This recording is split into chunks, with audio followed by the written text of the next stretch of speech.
അറഫ മൈതാനിൽ വെച്ച് ഉമ്മത്തിനെ ഏൽപ്പിച്ച ജോലിയാണ്. ആ ജോലിയുമായി ഓരോ വനാന്തരങ്ങളിലും ഓരോ കുടിലുകളിലും ഓരോ കൊട്ടാരങ്ങളിലും അറബികളിലും അനറബികളിലും അല്ലാഹു റബ്ബുൽ ഇസ്സത്ത് നമുക്കെന്ന സമയം തീരുന്നുണ്ട്, നമുക്കെന്ന യോഗ്യതകൾ തീരുന്നുണ്ട്. ഒരു ദിവസം തീരുമെല്ലാം എങ്കിൽ നമ്മുടെ ജീവിതം അള്ളാഹുവിന് പൊരുത്തപ്പെട്ട നിലയിലുള്ള യഥാർത്ഥമായ ഈമാൻ, സ്വാലിഹായ അമലുകൾ, അള്ളാഹുവിന്റെ ദിക്റുകൾ, ദാനധർമ്മങ്ങൾ, ഖുർആനുമായി ബന്ധം, നമ്മുടെ മക്കളെ ആലിമീങ്ങളാക്കി ഉയർന്ന ഹാഫിളീങ്ങളാക്കി അൽഹംദുലില്ലാഹ് നാളെ മരിച്ചു കിടക്കുമ്പോൾ അൽഹംദുലില്ലാഹ് ഖബറിൽ നമുക്ക് സന്തോഷിക്കാം.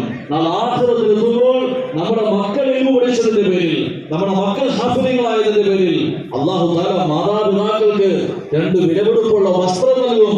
ആ മാതാപിതാക്കൾ ചോദിക്കും, എന്തിന്റെ പേരിലായി ഉയർന്ന വസ്ത്രം നമുക്ക് ധരിക്കപ്പെട്ടത്?